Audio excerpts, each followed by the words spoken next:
Good afternoon. I'm Erin Zach, the Director for Alumni Engagement, and I would like to welcome you to Connecting with Canisius, our monthly Lunch and Learn webinar series.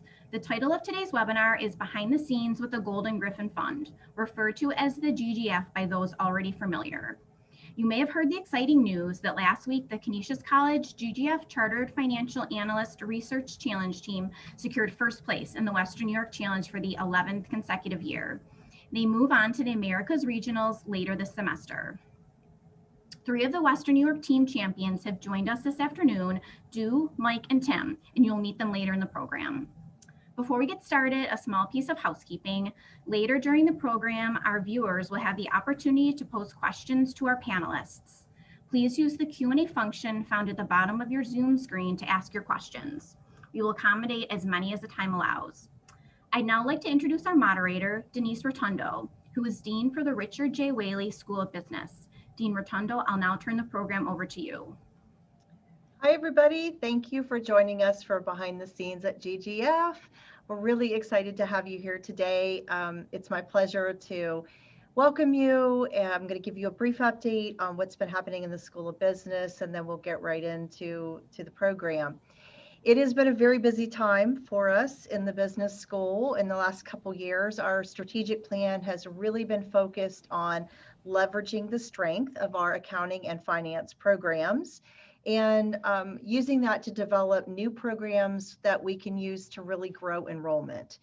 We've got a totally redesigned MBA program that started this past fall that's if it wasn't for COVID, would have been taught in a hybrid format. And eventually when we get more back to normal, we'll settle back into that. We've also, as you know, added the Masters of Science in Finance program, which we have one of the team members is in that program this year. And I'm very excited to announce that we are awaiting New York State approval for another new graduate program. It'll be a Masters of Science in Business Analytics.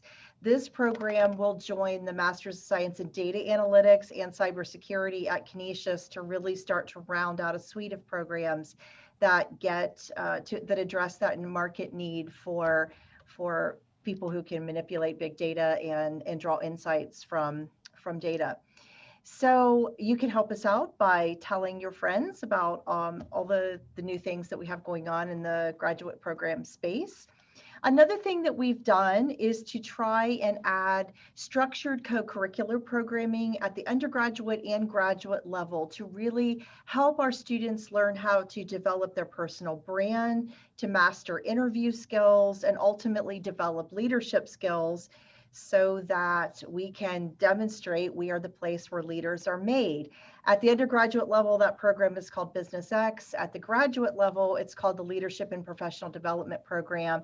These have started now in about a year or so into the graduate version and a couple years into the undergraduate version.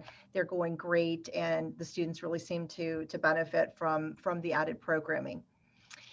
Today, though, what we're going to be doing is we're going to be delving into one of the crown jewels of the Whaley School of Business, and that is our finance program, the Golden Griffin Fund program, and the CFA Research Challenge, which is we've just had dominance in the region, and as you will learn to see soon, and some of you already know, globally as well.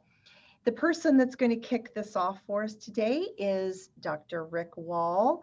Rick is the person who hired me at Canisius, so I have him to thank for being in the position that I now enjoy. Rick is the Distinguished M&T Bank Professor of Economics and Finance. He was a co-creator of the Golden Griffin Fund Investment Research Program all the way back when it was conceived and started back in 2003. He's been the faculty advisor to our CFA Institute Research Challenge teams for the past 11 years, including the Global Champion team in 2015. I'll try to get that out right. From 2011 to 2015, Dr. Wall was also Canisius's Vice President for Academic Affairs.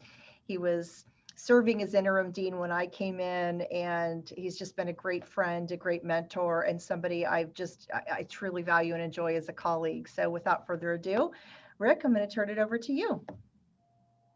All right, thank you, Denise. I'm going to give a little history of the Golden Griffin Fund program. So we're going to go back to 2003. And I think Nelson Cedullo is on the line, so he'll hear a little bit about himself. And Nelson Cedullo was a retired executive who oversaw the fixed income division of Dane Rauscher in Minnesota after an initial high-level career at Marine Midland Bank.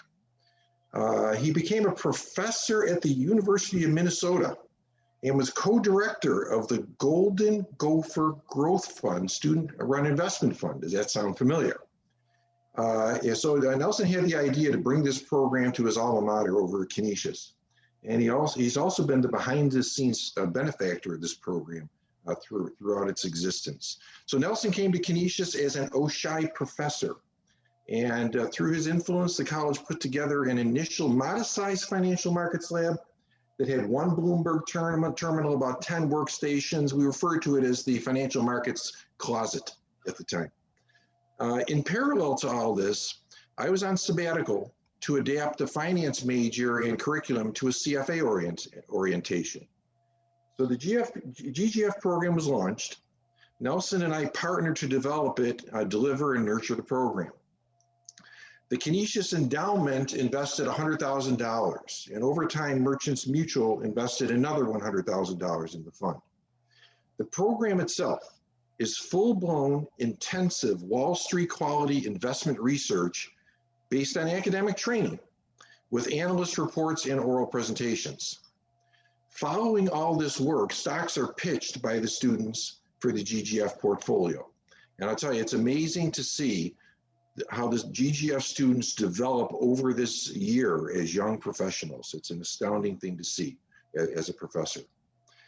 Yeah, at the time, graduates were securing significant entry-level positions at places like Citi, UBS in Switzerland, Greenwich Capital in Connecticut, Morningstar in Chicago, M&T Bank, and more recently at places like the Federal Reserve Bank of Chicago, Raymond James in Boston, and hedge funds in New York City. When Nelson retired again, Mike Piedmont joined the GGF program as director from M&T Bank.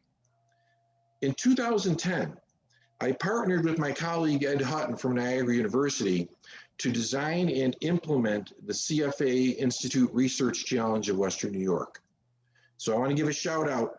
I mean, we got a number of GGF alums on this Zoom call, but also former team members and some team captains from previous research teams and previous classes of GGF going all the way back to the first year. So then in 2013, we were fortunate to hire Steve Gattuso to join the faculty as professor and director of GGF, and with his talents, take the GGF program to an even higher level. Also around this time, when I was vice president for academic affairs, Canisius was able to secure over $400,000 to redesign and expand the financial markets lab to what you see today. As of today, there's 37 stocks in the portfolio for a total market value of $700,000 on the original $200,000 of investment dollars. The top performing stocks over the history of the fund have been companies like Toro, Church & Dwight that originated with Arm & Hammer baking soda, Monster Beverage, Synopsys in the high-tech area, each with returns of 500% or more on the original investment. What we found that the combination of the GGF program with dedicated and talented GGF students in the Jesuit tradition of Magis could reach the highest levels of achievement and become known around the world in finance circles through the Research Challenge. Now, after 11 years in a row winning the Western New York region, competing with schools such as UB, Niagara, University of Rochester, Cornell, Geneseo, Oswego, Syracuse, among others, Canisius College is one of only 2 universities in the world to reach the finals for its continental region, the Americas in our case, North and South America, 5 of the past 6 years, reaching the 2019 Global Final 5 out of over 1,100 universities. And in 2015, the only global champion from the United States since 2007. Now watch this video on the result of the Canisius team competing with 865 universities from 70 countries in 2015. Without a doubt, the best experience and the most rewarding experience I've had in college thus far. When this competition came up, I thought that this would be the best testing ground to see if I'm cut out for it or if it's something that I'd like to pursue in the future. It's a great opportunity to reveal additional skills and to improve the knowledge of financial analysis. And the best way to learn how to do is to do, even if you do not know how to do. It's a great learning experience that you can't get hardly anywhere else. Encourage anyone to do it who wants to be serious in their career in finance. We learned a lot of things in the classroom, and this was a great opportunity to be able to apply them to real life situations. The most important thing is that you learn how to keep calm and go ahead. I think my memory would be networking with everyone. It entailed a lot of sleepless nights, a lot of long hours staying in school, so it was very challenging in terms of workload. Apparently, it also gives us a chance to travel all over the world and visit places like this. No doubt the best thing we got out of this, and everyone knows this through their own personal experiences, but when you walk through fire with someone, we absolutely grinded to get the work we put into this done, and looking back, it's so satisfying. I mean, friends for life for sure. The winner of the 2015 CFA Institute Research Challenge Global Final is Canisius College. I couldn't feel happier. I basically on cloud 9. We worked so hard, we all came together, and this is basically surreal. It's a surreal experience, and I couldn't even imagine it, to be completely honest. And I'm going to envy the people that are going to be here next year and do the same thing we did. So we're thrilled, and I can't even speak anymore. If you have the chance to do it, it's a great learning experience.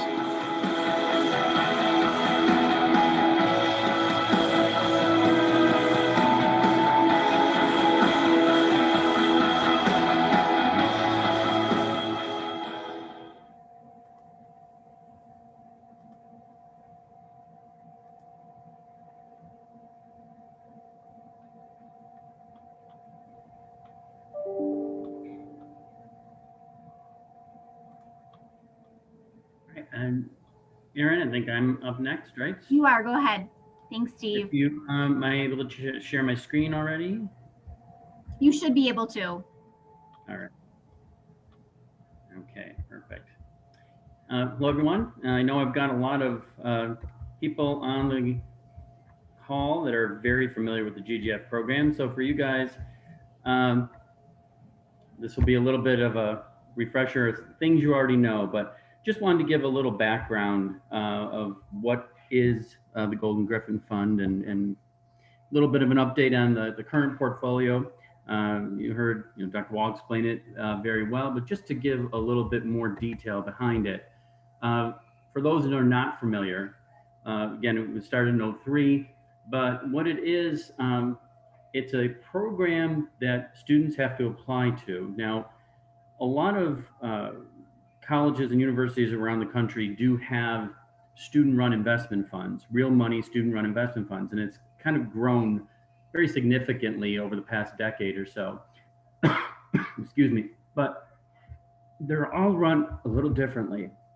Many of them are run as extracurricular clubs. Some of them are run as courses that you just take. Well, with the high level of this program and what it's attempting to achieve, we run it as a 3-course program that students have to apply to because we want to make sure they have the background to take on this level of work. And it combines soft skills and the analytical skills to produce a paraprofessional who's ready to come out and enter a finance career with pretty much a leg up or a head start. And we do use equities. So we use, it's a SMID fund, small mid-cap equities, but really what it is, and this is some of the misconceptions sometimes, It's a program in securities analysis that applies to almost any financial analysis career that someone would take on. So it could be used for equity research, it could be used for fixed income, portfolio management. So there's a wide variety of career paths one could take with it. And one of the reasons Rick and I have talked about this, that we think it's been successful, it not only develops a whole person in terms of soft skills and analytical skills, but it also combines theory with practical experience as well. So I'm still a practitioner and I'm bringing real world in, and Rick's bringing in a lot of the theoretical, and together we think it makes for a complete program. We do a lot outside the classroom as well. Now this one's a little old, but students here were exposed to being on the floor of the Chicago Board and Options Exchange. To the right is the Federal Reserve Bank of Chicago, where one of the students in that picture actually got a job when she graduated out of GGF. And it was also meant to introduce students to the different career paths they could take. I would bring in places like Northern Trust and Morningstar, and students would get exposure of what they could do with this career when they graduated. The research challenge, I'm not going to mention too much about that. We've already talked at detail about it. That's a picture there of the first Canisius CFA Research Challenge team that was very fortunate enough to approach and get a picture with Warren Buffett during the regionals of that year. But what I did want to point out is the strength of the Canisius program in this area. And as you heard, we've won it locally for the last 11 years against some very significant competition, as you see, University of Rochester, Cornell, SUNY Geneseo, among all the locals as well. So the Western New York Challenge includes schools from Buffalo all the way over to Syracuse. And not only did we reach the regional, we won the regional all 11 years, which is an incredible testament to all of the students that have been on a CFA Research Challenge team for Canisius, because they all put in that same amount of work.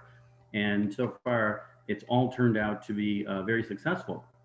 But we've reached the Americas finals, competing against teams from North America, Canada, US, Mexico, South America. And we've reached that 5 out of the last 6 years. And then, as you heard, we made the global finals twice and won in 2015. So what it's also done is raise the level of finance in the area as well. As you can see here, that's the winning team that you just saw in the video. That was against 865 schools from around the world with over 4,000 students. All of the competition you can see was international, if you look at the bottom bullet there. The 2019 team, this was the last time we made the Americas finals. And this was a team of 4, so it was extra challenging. Only 5 can compete at most.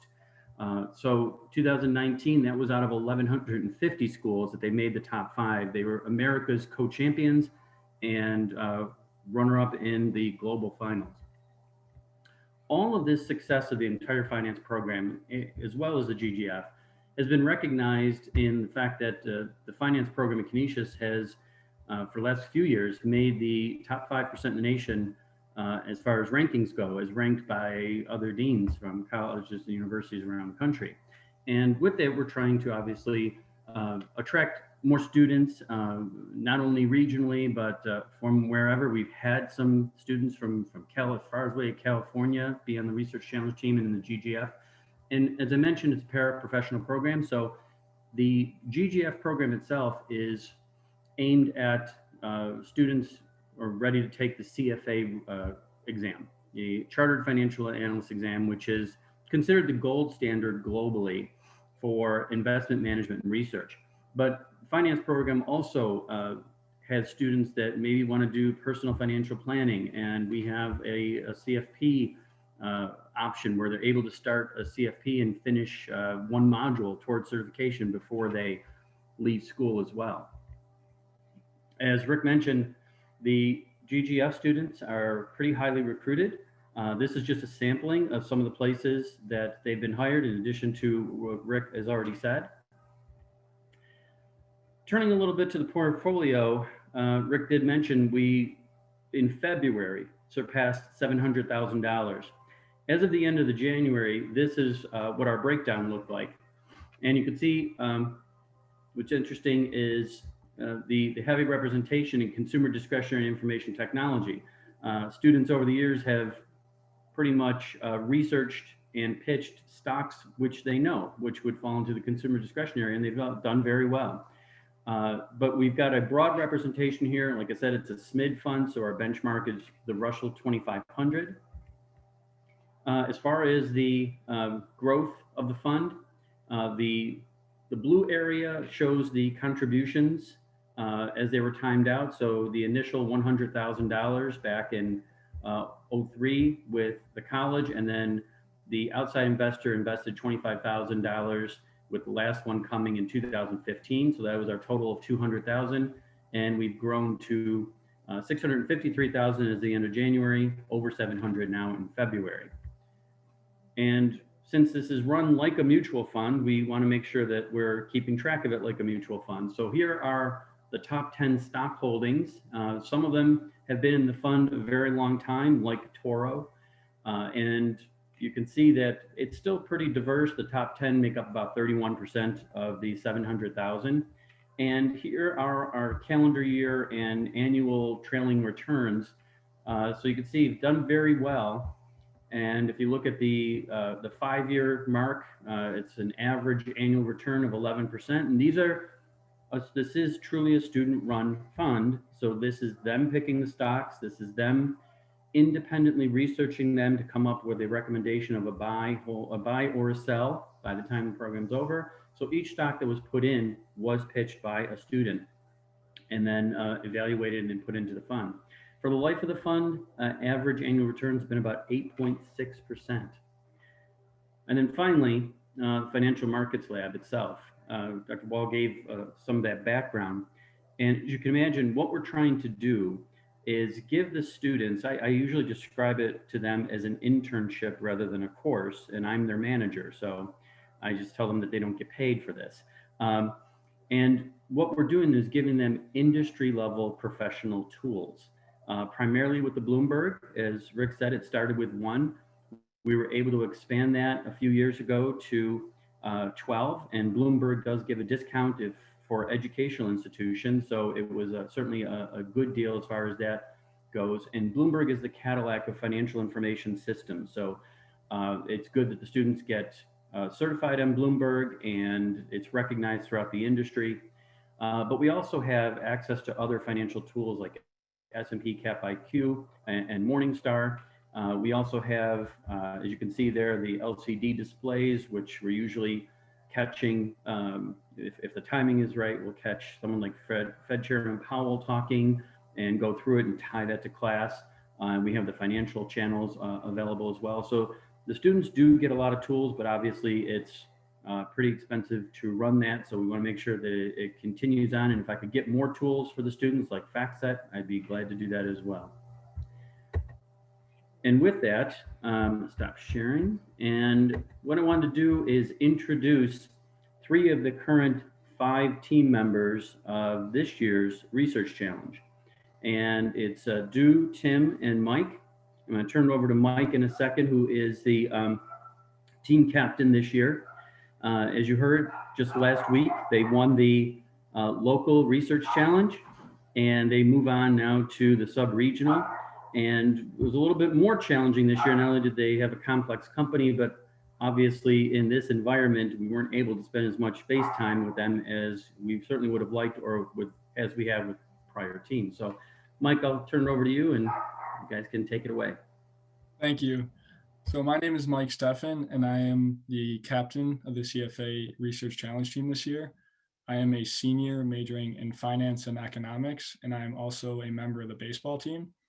So first, I just want to say thank you to everyone attending. We're really proud of what we've done, and we're happy to share our experience and everything that's led up to where we are right now. So when I was in high school and I was thinking about where I wanted to go to school, I knew I wanted to do finance. I wasn't sure exactly. And the Golden Griffin Fund is something that really attracted me to Canisius. And I wasn't exactly sure I wanted to do it. until I really got into my investments class my sophomore year with Professor Gattuso. And since then, I knew I wanted to challenge myself in this program.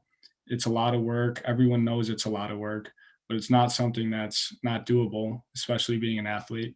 It's one of those things where if it's a priority to you, you have the time to do it.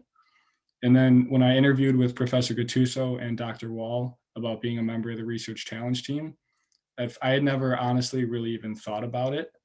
It was something that I wanted to do, but I wasn't sure that I was going to be able to. And then after talking to them, and I could tell that they wanted me to do it, and it kind of instilled some confidence in me. And I'm a very competitive person. I've never turned down hard work or, anything that may be tough for me. And I kind of wanted to challenge myself. I wanted to get that real world experience. The legacy of the program is outstanding. And I know a lot of people that have gone through the Golden Griffin Fund. I knew someone on a prior research challenge team, and they all kind of pushed me towards it. And honestly, it's been one of the best experiences of my life. So after that, I'll turn it over to Du to introduce himself. Good afternoon. My name is Du Awak, and like Mike, I am a senior here, dual majoring in finance and economics. I'm also part of the men's soccer program here at Canisius. And part of the reason why I joined GGF was I wanted to hone in on the skills I would need when I graduated. So after this past summer, I was offered a full-time role to join UBS in the investment banking division. And I want to hone in on the skills I would need when I graduate. So specifically, financial modeling, financial analysis, valuation, PowerPoint and Excel skills. And I knew that joining GGF was going to be a lot of work. And being an athlete, I knew it was going to be an extra time constraint. But like Mike mentioned, I'm a competitive person in nature. And I knew that this was going to help me when I started my career. I could have just taken the option to kind of, I had the job offer after my summer, going to my senior years. I could have taken the option to kind of just enjoy my last year of college. But I saw this opportunity to kind of, get better at my craft and be ahead of my peers when I start my career. And so that was the main reason why I joined GGF. I'll turn over to Tim to do his intro. Thanks, Du. So a little bit about myself. My name's Tim Schubster. I'm a graduate student here. I'm pursuing my master's in finance right now. I was working in the financial industry and wanted to really change the direction my career was going. So after doing hours of research, I was looking at all local schools, and they all have similar programs to GGF, like Professor Gattuso mentioned, but none of them really had the reputation or really the reputation of Canisius, or really the success of Canisius's CFA research team. So being an alumni myself, the choice was pretty clear. Canisius wasn't the most economical option, but I did want to learn from the best. And I know that this is an investment that's going to pay off many times over in the future, probably more than most stock returns will pay. So the real reason I wanted to join the research team is that it provided me the opportunity to really develop and refine my skills as an analyst, become more familiar with the industry tools that are, again, so vital to what we do here in the program. And the last thing that I wanted to say is that I really wanted to join because, like Mike said, I really wanted to contribute to Canisius's tradition of excellence with the CFA Research Challenge competition. That's something that really drew me back to Canisius in the first place. With that, I'll just turn it back over to Mike. So as many as you know, the Golden Griffin Fund consists of the two classes in the fall, the Golden Griffin Fund class and equity analysis. And when we were initially assigned our target company for the research team early in the fall, and when we found out that was National Fuel Gas Company, we were kind of excited because we knew the company. Like, I pay the gas bill every month, and you know a little bit about it, but you don't really know what the company does and how it's perceived. And so through the equity analysis class, we were able to start our research on the company through 3 case studies. We did a full financial statement analysis, we did an industry analysis, and then worked into valuation towards the end of the semester. And throughout the semester, we were able to meet with the National Fuel Management, who gave us a presentation on just a general overview of the company and the industry, and they were there to ask any questions about it. And then we were also able to attend multiple CFA Institute webinars that taught us on things like environmental, social, and governance issues in the field, especially in the oil and gas industry that National Fuel operates in. So there were a lot of experiences and opportunities for us to learn about the company, even when we weren't fully delved into our research for the research challenge. And then all that work in the first semester that we did for the company, it honestly didn't even compare to what we started to do over break, which was the hundreds of hours of research that we'll get into later. But we had challenges in the fall. There was a different member of the team that was a part of the team before who is not with us anymore. So I'm going to pass it over to Tim to kind of give us a little about his story and why he joined the team and how he got on and how much of a blessing it's been for all of us. Okay, thanks, Mike. So like Mike had mentioned, and a spot had opened on the team. And when I initially applied to the GGF program, I had expressed interest in joining the research team. And at the time, I kind of thought to myself, I've been working in the financial industry. Why wouldn't they accept me?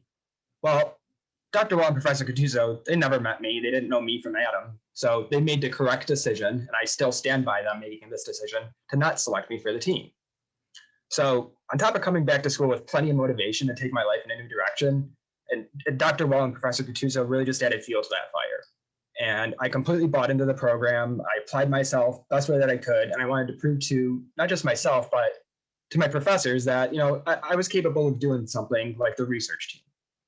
And I can't even describe the gratification that I felt when a spot on the research team became available. I was approached by Dr. Wall, Professor Gattuso, and the team to fill the vacancy. All those hours of hard work, all those late nights, my wife listening to me ramble on about profit margins, it was all worth it. And I was able to join the team. So unfortunately, I wasn't with them for most of the semester. So I quickly began to try and familiarize myself with National Fuel. And towards the end of the semester, I kind of realized all this hard work that I was doing, like Mike said, the hard work was really yet to come. And with that, I'll pass it over to Du, who can tell us a little bit about some of the work that we've done. Yeah, I guess we kind of alluded to it in terms of the hours, but we were in the lab every single day, even on weekends, with the exception of a couple of days during Thanksgiving and then a couple of days during Christmas break. But other than that, we were on the lab every day for an average of about 8 to 12 hours sometimes. And part of the reasons for that was when we first started doing this, we kind of reached out to former alumni who had done the program, and we got to hear their feedback about what they did and what went well for them, what didn't go well for them. And one of the advice that they gave us was, you're going to get out what you put in. And we wanted to kind of get the most learning experience we could possibly get. And to be able to do that, we wanted to put in the hours and not leave anything to chance. And we also ultimately knew that, we could treat this like a school project, right? And just do the bare minimum, or we could treat it like a real job and fully commit to it. And we decided to do the latter. Just having the former alumni support us was, motivating and encourage us to be able to continue to go to the labs when we, retire or didn't feel like doing it. And then that helped us and made sure that we were able to, put the best effort forward, and which ultimately helped in getting us the win at the local level. And then now we'll just, continue to do the same and see how far we go with this. I'll turn it over back to Mike. Yeah, so one of the questions that we get a lot from friends, family, or anyone really not familiar with the program is, like, what could you possibly do for hundreds of hours to write one report? And it's really that intense research that people don't understand necessarily, and they don't understand everything that goes into it. And we think that's one of the really cool parts, is that we put in all these hours to produce this one 10-page report with 20 appendix pages at the end. And it's just a really gratifying feeling. So we had the incentive to really, we tested our abilities, and then we had the incentive in the end to show what we were able to do. Because we all knew going into this, we might not be the smartest people in this competition, but we're definitely going to work harder than everyone. And with Dr. Wall and Gattuso, who, I've heard comparisons to Belichick and Brady, but I won't go any further with that. They've really given us the tools to be able to learn about ourselves. They've given us the opportunity with the different technology available to really explore anything out there, by using Morningstar or Capital IQ or Bloomberg. And at the end of the day, it was a competition and we wanted to win. But I think the most important part was that we wanted to see what we could do. We wanted to test our own ability. There's no advantage for the Canisius program year to year. they've won 11 years in a row, but it's not like it's the same people. It's new people going through the same program every year. And so I think it really goes to show the strength of the program that year after year, Canisius has been able to win, because, you know, you get out what you put in. So after all these hundreds of hours of research, we wanted to show ourselves and everyone around us that, look, we can do this. And like Du said, it wasn't easy at times, you know, coming in early in the morning, staying till 1, 2 o'clock in the morning. And there were a lot of challenges with COVID, you know, having to do Zoom meetings or not being able to eat in the lab and keeping masks on all the time. But, you know, we really anchored down, worked hard, and in the end, it was just a really gratifying experience. So I'll turn it over to Tim now to kind of explain a little more of that. Yeah, so like Mike said, the whole experience was extremely rewarding and gratifying. And everything about the experience, especially this year, was very challenging.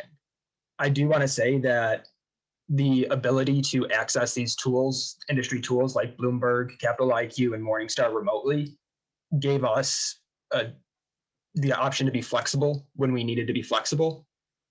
We did have 2 different team members independently at 2 different times this year during or over winter break come down with COVID.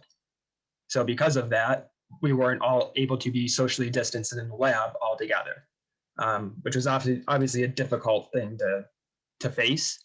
But we kept going, we kept working together, you know, we kept keeping each other up along the way. Another big challenge that we faced was, and Mike kind of alluded to this, was we ended up coming to a buy recommendation on an oil and gas company in 2021 with a newly elected Democratic administration coming into power.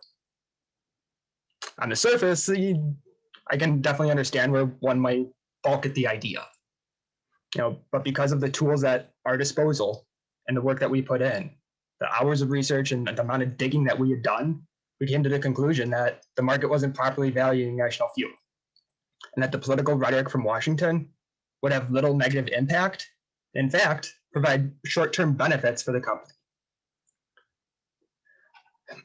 Through all these challenges and endless hours, we stayed positive. You know, we kept each other motivated, we kept working together. And in the end, it all finally came together for us. I know for all of us, we all feel a great amount of satisfaction once we submitted that report. For me personally, not being on the team initially, and then being selected to join the team and working with these intelligent young men was especially rewarding. I've not worked this hard on something in a very, very long time, especially for a competition that is really, for a lot of schools, something for fun, an extracurricular event. And to work for this hard on something like that and look back at everything that we've accomplished, it feels amazing. I'll pass it over to Dude real quick, and he can talk a little bit about the work that went into our presentation. Dude, just 1 second before you get started. My compliance red alert just went on me. For everyone listening, this is not an endorsement or recommendation to purchase National Fuel. This is not financial advice. Good point, Gattuso. And you know, the hours were long. The complex nature of the company was tough, but I think the hardest part for us was putting in all the research we've done. You know, we spent hours and over the last few months, you know, doing research on the industry, the company, the company's competitors, and then having to put all of that into a 10-minute presentation was really hard. And that was actually a skill set that we developed over the winter break. You know, learning to be effective and concise. And, you know, that was something we struggled with initially, but with the help of Gattuso and Dr. Wall, we were already going to get everything we need to get in that time frame, and, you know, have appendix so that we can anticipate what questions judges might ask and prepare for those. And I'll turn over to Mike to talk about how we were feeling, you know, during the competition day. Yeah, we were definitely a little nervous going into the day. The whole weekend before, it was on a Monday morning, we had practice and gone through our presentation, but there were still those nerves, obviously. There was a lot of confidence, but a lot of nerves. I know personally, it was hard sleeping the night before, just thinking about any questions the judges might ask, how we're going to respond to it, what appendix we're going to bring up. So it was definitely a little nerve-wracking. And then once we got to that morning competition, we were in a bracket with 3 other teams. We felt like we killed it. We were really confident in our answers to the judges' questions. We thought we gave the presentation in a very convincing manner. But then when they had the little meeting to share the winners of each bracket, they send out an email to the team captains. And I know we were on a Zoom together, and I hadn't even looked before. I had my screen shared, and I pulled up my email, and we were just sitting there waiting. And it came across, and it said something like, congratulations to, I believe it was Ithaca, on a strong performance. And all of a sudden we were like, our hearts dropped a little. And then we see right below, Canisius College will be moving on to the finals. And then we were all happy and stuff. And then when it came to the afternoon competition, you know, we felt really confident and strong about it. We got asked some very tough questions by the judges. And I think that shows the extensive research that we've done, and that gave them the ability to ask those questions. And then after we found out we won, it was just, you know, it was the cherry on top. And we got a lot of outreach from different faculty, staff, friends, family, and that were on the call and that had even heard about it. And it was just really gratifying to know that we were representing our school and everyone that has helped us and supported us along the way, and all the long hours that went into this. And the best part is it's not even done yet. And now we're really excited to see how far we can take this and kind of where we can go with it and how far we can get and what we can do that teams in the past have been able to do. And I'll pass it back over to Tim. So just kind of to wrap things up here about things that we're going to be doing moving forward in GGF2 in the upcoming semester. Basically, it's a very large expansion on what we had done in GGF1 last semester. This includes continued monitoring and regular reporting of our assigned companies, which are already existing in the fund. So we monitor those on a regular basis. We write reports on them. And then we want to make sure that if we see something during our monitoring that would raise a red flag, we would bring that information forward, and then we would meet with our professors and the investment committee to make a decision on the company. Excuse me. The other thing that we want to do is we want to continue to keep an eye on our specific economic indicators. This will allow us to be a resource for other students as we work forward, or as we work towards our final presentations. We're going to continue to be working on our committees, where each committee fills the role of a fund, just like a real world mutual fund company. Again, providing further experience and prep experience for real world careers. And then take everything that we did for National Fuel as a team and then apply it to our own target company on an individual basis, where we are fully going to analyze the company, where it's been, the current shape that it's in, and where we expect it to go. And we want to come up with an evaluation for that company and ultimately come to a buy, sell, or hold recommendation with that presentation. Just wrapping up, I'm really looking forward to continuing to learn and refine my skills with these industry tools that we're luckily able to have access to. And as we continue to work and practice, this will undoubtedly continue to serve us well as we look forward to entering our careers. And I just want to say thank you again for everyone that joined to be able to listen to our experience. We're obviously very passionate about what we've done, and we could talk about this for a long time. But now I'll pass it back over to Denise to go about with the question and answer.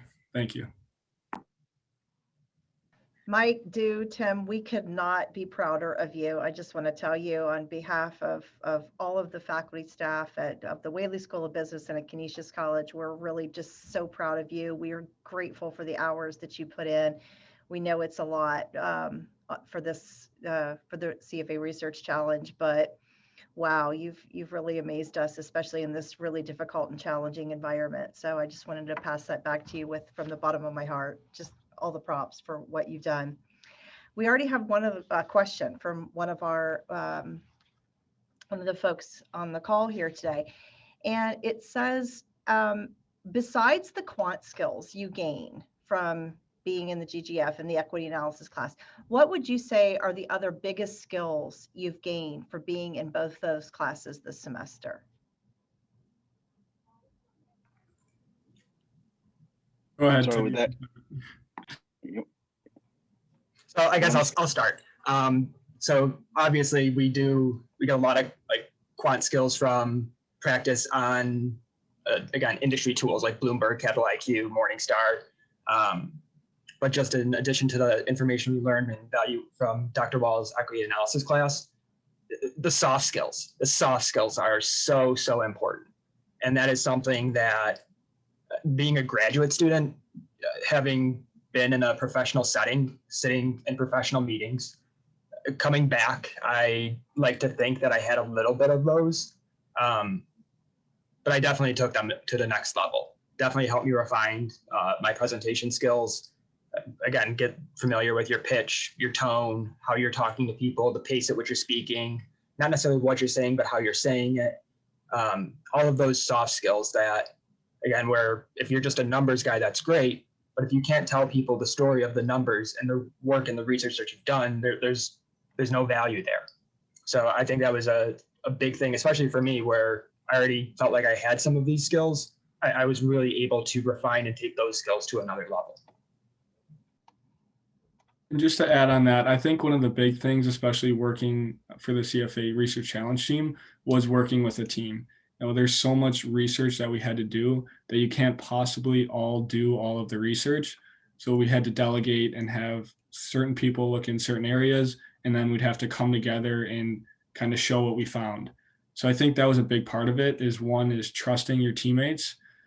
And that's what we're going to have to do in our work lives, is trust on other people to give us their information, work with them to be able to produce what we're working on. So we had to trust each other to share what they found. And then at the end, we ultimately all had to know everything. So just working with a team and developing those time management skills was a big part through both classes and the research team that we were able to develop on top of the soft skills that Tim just mentioned. Yeah, and just add one more thing in there. I kind of alluded to this earlier. Is just being able to be concise and effective with what you're trying to get across. Gattuso talks about this a lot. You're not gonna have, 30 minutes to pitch your idea or what you wanna, of your point. So you have to be prepared ahead of time, and you have to be very concise and effective with what you're trying to get, because you're only gonna have like 5 minutes to get your point across. So that was something we really learned over the break. Just being able to kind of take the 30 pages we had and be concise with it and be as effective as possible. Thank you, guys. We've got a couple of additional questions that have rolled in here. Some interesting, lots of congratulations to the team for keeping up the tradition. Someone had added, glad to see that AWR is still in the portfolio from my 2011 buy recommendation. So that's fun. A question for actually probably Dr. Walls, Gattuso, and myself, but really not me, because I don't know the answer to this. Any developments on making GGF a 2-year program where the first year is analyst and the second year portfolio management? Start that a little bit. There would be value in doing that, but we have to put in the infrastructure to do that in terms of the prerequisites and catching students even earlier.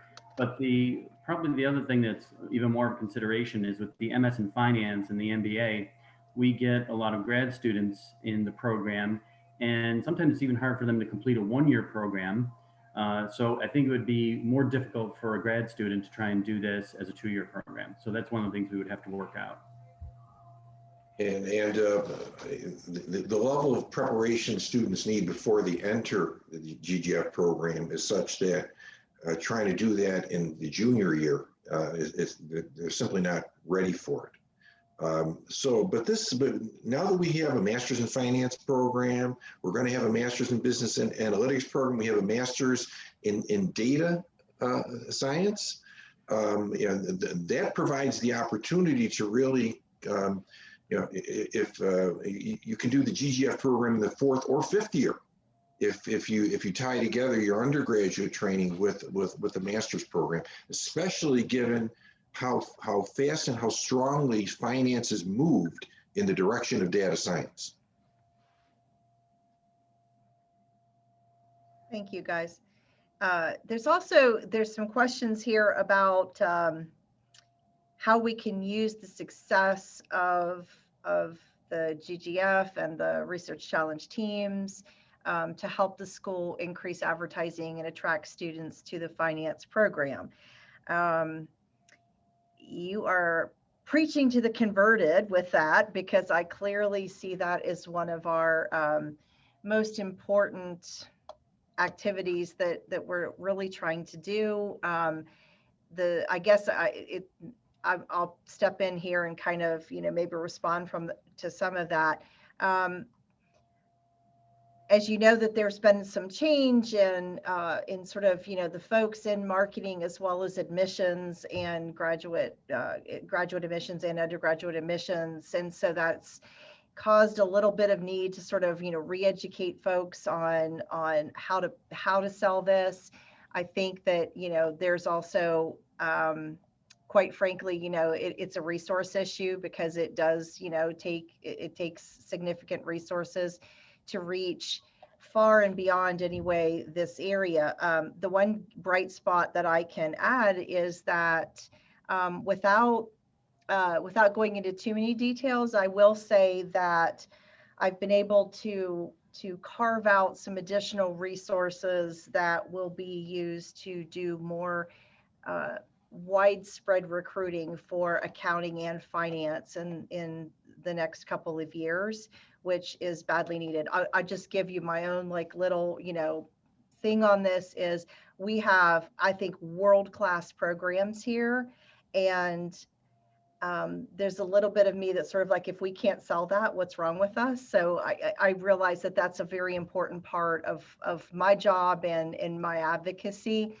We've just come off our recent AACSB reaccreditation, which consumed a tremendous amount of time on my part and on the faculty's part over the past year during COVID, during all of the times where we're having to switch in delivery modality of teaching and stuff. And so now that that's behind us, and by the way, that was successful, we were successfully reaccredited. I just got the certificate hung on the wall yesterday.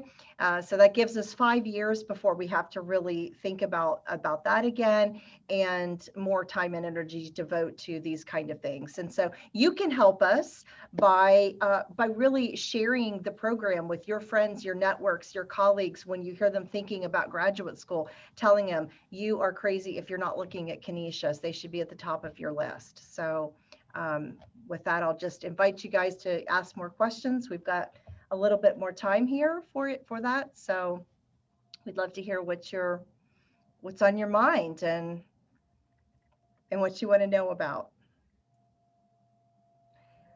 Another one just came in. Can you give us an idea of how much additional funding GGF could use to help you keep going and achieve the next level? Rick, I can't think of a more perfect cue for you.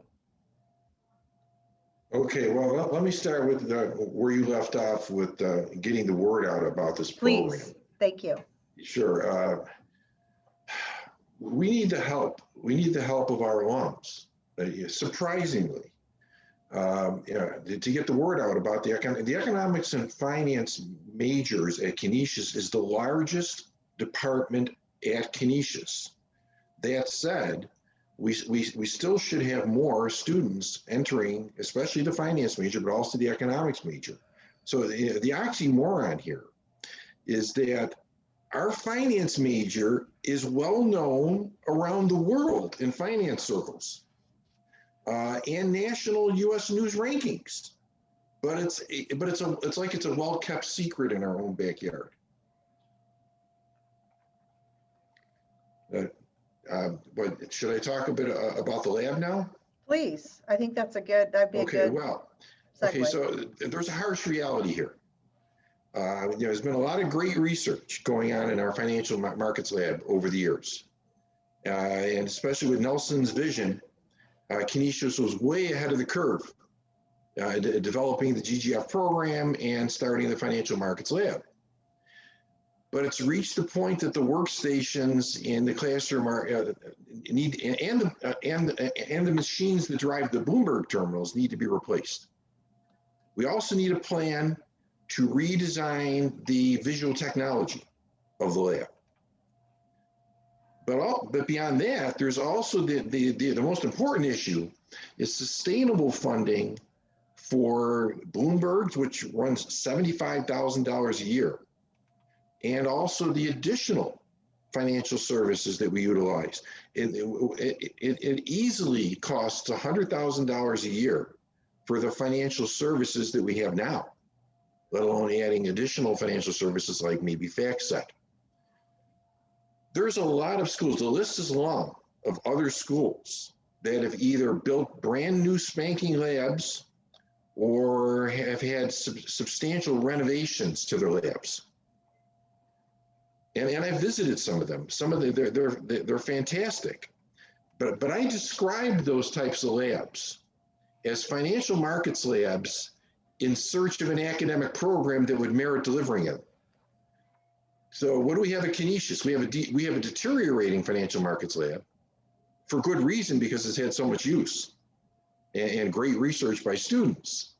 But we do have the Golden Griffin Fund program. So we have the program and our lab is deteriorating. So we need help going forward if we're going to maintain the standard of excellence that we've had in the GGF program, and for us to have the benefit and honor of working with such dedicated students to turn them out into the financial world as finance professionals. So sorry about the elevator pitch, but we do need the help going forward if we're going to maintain the financial services and the physical capacity, the capacity of the machinery and visual technology in the financial markets lab. So we got a quick question about, does the GGF have an endowment in place solely for its benefit? And I believe I can answer that no. I see Steve shaking his head as well. No, that's correct. There's some support, but there's not an endowment at the level to maintain it the way Rick is talking about now. And not currently. As of 2015, on the heels of the Global Championship, Sovereign Self-Storage, the subject company, put together a 5-year bequest donation. Pat Greenwald over in development added to that. What we did is we put together a 5-year plan to fund the financial services, especially Bloomberg. Those funds are running out. We need a new plan, and we need a new source for sustainable funding. And just to take it another direction as well, a tangency, the CFP program is also gaining a lot of popularity, and right now we're trying to expand that, and that's also something that could use some help, because we use the lab for that, but the subsidy comes from the materials to get the students into the CFP program. So that all goes along with it. I count that all as all together. So another quick question is, how many students are selected for the GGF classes and how many typically apply? We typically have had 30 to 35 historically apply. And we've taken as high as 25 that would be our extreme upper limit, given the resources that we have and the practicality. Typically 20 to 25 is what we'll start with, but we've seen some of the applications dropping off, and that's where we've put in an effort, obviously, with the undergraduate students, because they do think this is too much work, or they don't have a full understanding of the program. So we're doing an outreach to underclassmen to explain it and explain what the benefits are. All right. Thank you all so much. Aaron, do I need to turn it back to you now, or? Thank you. In closing, I would like to acknowledge our moderator, Dean Rotundo, as well as our presenters, Dr. Wall and Professor Gattuso. And a huge thank you to our students, to Mike and Tim, for joining us today. Congratulations again, and I wish you the best at the Americas Regionals. Our next edition of Connecting with Canisius will be held on Thursday, March 25th, and will feature alumna Honorable Asa Mosey, class of 1990, who will present Planning Your Digital Exit. So keep an eye on your inbox for more information. Thank you all for joining us today, and good afternoon to everyone.